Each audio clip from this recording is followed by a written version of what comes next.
1 Corinthians chapter 13 verse 2. Bisag may hiyas pa ako sa pagpadayag sa langit ng mensahe, makabaton sa tanang kahibalo o makasabot sa tanang tinago, bisag may pagtuo ako nga makabalhin sa mga bukid. Apan kun wala ako'y gugma, sa gingon, wala ako'y kapuslanan. So sa direct kapag istorya, bisa pag naana sa imuha ang tanan, ikaw na pinakahawd, ikaw na pinaka-bright, ikaw na pinakadato. Pero pag wa kay gugma, wa kay kapuslanan. Tama ba? Amen. Ako unsa man ang naa sa imong tanan, pero wa kay gugma, ang importante gugma. Inay mong tapad, gugma pa more. Diba? Makunsa man na sa imong tanan, gwapo ka, gwapa ka, pero walay gugma.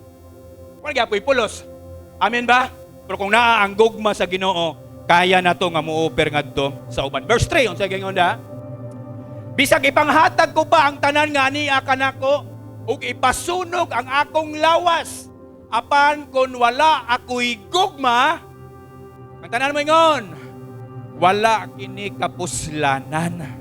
Kinahanglan ng gyud nga ang paghigugma ngadto sa ubang tao, paghigugma sa tao nga lisod higugmaon, kinahanglan pakitaan nato og tinuod nga gugma.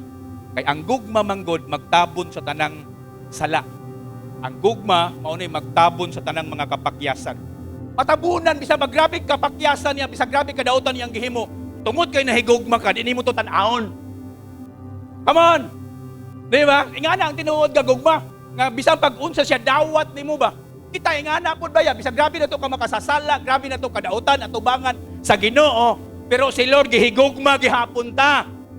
Amen. So dapat kana nga gugma ma-impress na to na mahatag na to sa uban para nga makaambit ang tanan.